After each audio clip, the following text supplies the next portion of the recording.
लाठीचार्ज तो भाई एक अत्यंत स्वाभाविक प्रक्रिया है जिससे कि गोली ना चलानी पड़े। हाँ, सही बात है। आप अगर किसी के बैरिकेटिंग लगी हुई है, सामने कोई चीज है, अगर आप उसे मान नहीं रहे हो, आप बैरिकेड को तोड़ ही देते हो, गिरा ही देते हो, तो उसके बाद तो फिर कुछ बचता नहीं है, फिर तो लाठी चलानी पड़ेगी और क्या करा जाए। भाई जो आपके लिए सीमा निर्धारित की है, आप उसे लांग के और वर्जित क्षेत्र में घुसने का प्रयास कर रहे हो, तो उसके अलावा और चारा ही बचता क्या है।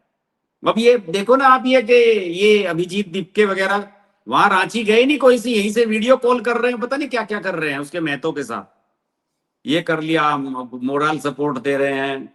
और वहां पे अमन चोपड़ा रिपोर्टिंग कर रहा था, बेचारे को उसे गिरफ्तार करा लिया। ये हालत है इनकी। और आप ये देखिए, झारखंड में कोई उन्होंने लाठीचार्ज करने से पहले कोई उनसे कोई नेगोशिएशन किया क्या, या उनसे कोई बातचीत की कि हम लाठीचार्ज करने जा रहे हैं? उनको क्लियर करना था, करके कर दिया। हाँ, आप रोते रहो बाद में। कौन सा कोर्ट आपको कह देगा कि नहीं साहब आपको लाठीचार्ज नहीं करना चाहिए था? जो फायरिंग हो और फायरिंग में किसी की मौत हो तब इंक्वेस्ट होती है उस पर ऑटोमेटिक, उससे पहले नहीं होती। क्राउड कंट्रोल के मेथड जो है वो लेट डाउन है कानून में। इनसे ये नहीं कहा जा रहा, पार्लियामेंट में ये नहीं कह रहे, कहने से पता नहीं कौन सा पहाड़ टूट पड़ेगा। तो ये पूरा का पूरा जो सेशन है वो बर्बाद कर दिया। और अच्छा खासा इस टाइम पे डीएमके भी काबू में आई हुई है। अभी जो है इनको करवा लेना चाहिए, डीएमके, करवा नहीं रहे। एनसीपी, एसपी सब लोग तैयार थे, टीएमसी वाले 20 सांसद आगे थे, इतना सब कुछ माहौल। आज तो मैं देख रहा था सोशल मीडिया पे, किसी पत्रकार ने लिखा हुआ था कि 366 एग्री हैं सांसद, 366 सांसद एग्री हैं, आप अगर बिल लाते हैं तो उसके लिए 366 सांसद एग्री हैं। आपको तो दिक्कत क्या है? जो बदमाशी करता है उसको सस्पेंड करो। हाँ, और क्या। और सर मैंने तो कई बार देखा है, आप वो भूल गए क्या स्पीच, मोदी जी वाली जो स्पीच थी वो पे 1 साल पुरानी, 1.5 साल पुरानी, वो शोर मचता रहा था, भीड़ चारों तरफ घेर के खड़ी रही थी और वो बोल रहे थे पूरा। ऐसे भी तो किया जा सकता है। अभी कई बिल पास किए इन्होंने शोर शराबे में। ये कॉन्स्टिट्यूशन अमेंडमेंट बिल ऐसे पास नहीं हो सकता है। कॉन्स्टिट्यूशन अमेंडमेंट बिल में गिनती आवश्यक है, सबको अपनी सीट पे बैठना पड़ता है, क्योंकि उसमें सर लिखा बिल हुआ तो है ना पेश करें। कि अरे not sir, less than. FCRA वाले में कौन सा कॉन्स्टिट्यूशन अमेंडमेंट करना है, मैं उसे तो कर चलो देते हैं। एफसीआरए का जो टीएमके वाले हैं उनको थोड़ा रिजर्वेशन है, तो एफसीआरए डाल दो। जो कर सकते हो वो तो कर लो फटाफट। हाँ, सही बात है। एफसीआरए बाद में कर लेना यार। एफसीआरए तो आप ऑर्डिनेंस से भी कर सकते हो, अब तो ये दो ही थोड़ी दिन, ऑर्डिनेंस से कर सकते हो। अब तो सेशन ही 2 ही दिन का बच गया। सेशन में भी कोई ऐसा कोई हार्ड एंड फास्ट है क्या? चाहे तो बढ़ा नहीं सकते हैं क्या? नहीं, अब ये इन जो है सब ना, चीजों से इतना इतना पीछे धकेलने का मतलब तो यही है, ये खुद ही डिले करना चाह रहे हैं, कुछ और है। मुझे लगता है कि ये भी तो है, जेपीसी में जाने वाला है ये, इसके अलावा कुछ नहीं होगा, अगर इसमें होगा भी तो, क्योंकि मैं तो जितने भी जेपीसी वो ग्रुप्स हैं। मैं तो ये कह रहा हूँ अभी आपको प्रायोरिटाइज करना है। आप अगर सब पूरा नहीं कर पा रहे हो तो प्रायोरिटी कर लो। आपकी प्रायोरिटी जो है वो कॉन्स्टिट्यूशन अमेंडमेंट बिल होना चाहिए। जेपीसी में भेजना है उसको तो भेजवाज के कॉन्स्टिट्यूशन अमेंडमेंट बिल तो करो। लेकिन प्रॉब्लम ये है कि गारंटी कोई नहीं है कि आप कुछ भी कर दो। राहुल गांधी तो वो तो ये तानाशाह हो गया है कि भाई मैं चाहूंगा तो पार्लियामेंट चलेगी और मैं चाहूंगा तो नहीं चलेगी। इस अहंकार को जब हाँ, तक आप नहीं तोड़ोगे तब तक आप सरकार चला ही नहीं सकते। हाँ, हर चीज में फिर वो ऐसे, वो तो हर हर हर सेशन पे ऐसे ही लाते हैं।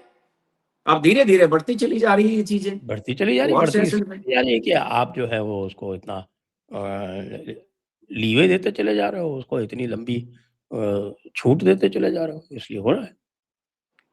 कहाँ हाँ, गई वो वो सारी आपने जो जो है वो उदाहरण। फ्रीडम ऑफ स्पीच और फ्रीडम ऑफ एक्सप्रेशन, वो कहाँ गई? आपने भी कल एक वीडियो किया उसमें फ्रीडम ऑफ स्पीच पे। हाँ, झारखंड में बिल्कुल। नहीं लागू होती, सारी की सारी हाँ, यहीं लागू करनी है मैंने तो आपने। उसमें सारी चीजें बताई, केरल वाला भी मामला बताया मैंने, झारखंड वाला भी बताया। और मैंने सर मैंने मुद्दा कहां से शुरू किया, मैंने अपने वीडियो में पहली बार ना मैंने जिक्र ये करा कि साहब आप बताइए, अभिजीत दीपके एक पुलिस ऑफिसर को धमका रहा है फोन करके, ये साला है कौन, कहां से आया है ये, इसे क्या कोई स्टेट कैबिनेट मिनिस्टर बना दिया आपने, राज्य मंत्री का दर्जा दे दिया है, कौन ही है, क्या आप इसे सिक्योरिटी दे रहे हो साहब?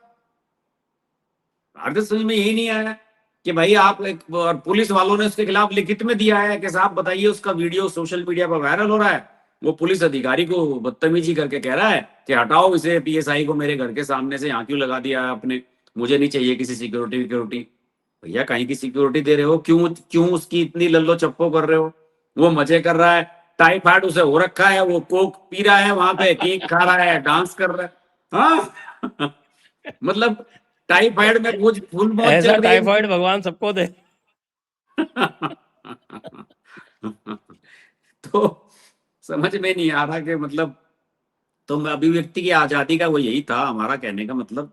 और अमन चोपड़ा के साथ जो हुआ, उसे लेकर हमने कई वीडियो भी बनाए अपने, और ये बड़ा गलत है। तो अमन चोपड़ा और के साथ देख लीजिए, अब उसका बेचारे, वो तो ऐसा कुछ कर भी नहीं रहा था। उसका पता है अपराध क्या है कि साहब, वो आईसीयू में, वो जो है उसने वीडियो वो जो बनाया।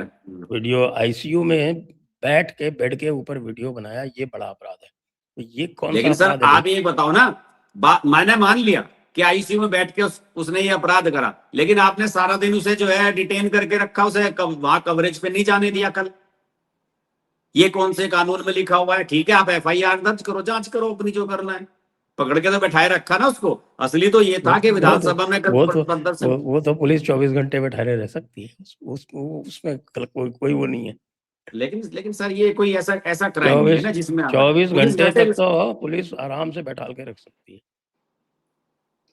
लेकिन गलत है ना सर, कौन से पत्रकार को बैठाया? सीजेपी वाला प्रोटेस्ट चल रहा था, उसमें तो अजीत अंजुम रात के 2-2 बजे तक रहा है। सारे लल्लन टॉप वाले ये सारे के सारे घुसे हुए थे वहां पे। यहाँ तो दिल्ली पुलिस ने तो किसी को नहीं डिटेन करा कि भाई तुम रोज आ रहे हो यहाँ वीडियो बना रहे हो, किसी ने दिल्ली कुछ नहीं पुलिस करा। उसे पूरी तरह से नपुंसक बना दी गई है भाई। दिल्ली पुलिस किसके खिलाफ क्या कर सकती है? वो केवल बीजेपी के सपोर्टर्स के खिलाफ ही करेगी, यदि कभी करेगी तो। हाँ हाँ।